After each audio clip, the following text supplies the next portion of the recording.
हाँ। मेरा नाम मुस्कान है।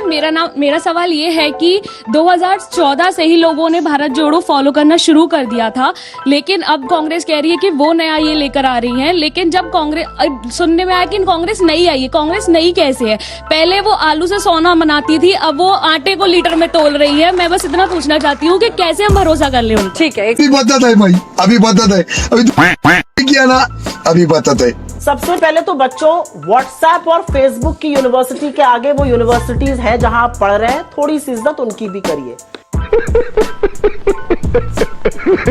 आलू सोना का जवाब सबसे पहले दूंगी। आलू डालो और सोना निकलेगा, ये भाषण मोदी जी ने दिया था। राहुल गांधी जी उसको कोट कर रहे थे। बीजेपी की आईटी सेल ने सेलेक्ट पोर्शन काटा और उसको वायरल कर दिया। असली भाषण मोदी जी ने दिया था, गुजरात में दिया था। आपकी जानकारी के लिए बता दें, मजा आया। पहला सवाल, पहली बात तो थोड़ा सा व्हाट्सएप और फेसबुक की यूनिवर्सिटी से आगे अपनी किताबों की इज्जत करिए। दूसरा, यहां पर एक बात बोली गई कि जेएनयू वाले तो तोड़ते ही रहते हैं। हमारे विदेश मंत्री जयशंकर जी और हमारी वित्त मंत्री निर्मला सीतारमण जी दोनों ही जेएनयू के प्रोडक्ट्स हैं, दोनों ही का अल्मा माटर जेएनयू है। तो जो व्हाट्सएप पे आपको तोड़ने की बात बताई जाती है, उसके भी आगे थोड़ा देखिए। जेएनयू ने बड़े बड़े स्कॉलर्स पैदा किए हैं जिन्होंने इस देश का नाम बड़ा किया है, ऊंचा किया है। मेरा अपना मानना है कि ये दोनों लोग भी वहां के अच्छे स्कॉलर्स हैं, आज सार्वजनिक जीवन में है। जेएनयू का जिसने सवाल पूछा था, आपका जवाब ये है। यहां पर एक सवाल पूछा गया, मुझे लगता है रिद्धि ने शायद पूछा कि जो रथ यात्रा निकाली थी अडवाणी जी ने, अडवाणी जी की रथ यात्रा और इस रथ यात्रा में बहुत अंतर है। ये जो यात्रा है, ये रथ यात्रा से क्यों अंतर है वो मैं आपको समझा देती हूं।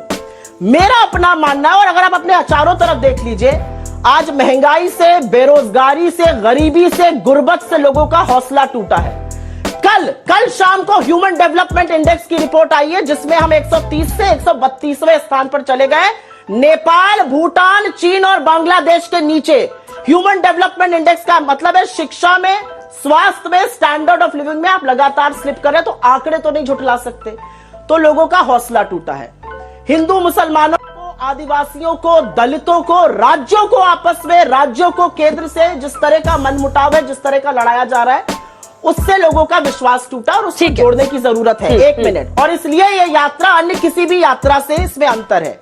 यहां पर एक सवाल पूछा गया, सुझाव दे दीजिए। सुझाव देने को हम बहुत तैयार हैं और हम हर बार सुझाव देते हैं, लेकिन 8 साल से झुनझुना बजाने तो मोदी जी भी नहीं सत्ता में बिठाए गए थे कि वो झुनझुना बजाएंगे और हम सुझाव देते रहे। जब हम सत्ता में आएंगे तो हम कर देंगे, लेकिन सुझाव हमने लगातार दिए।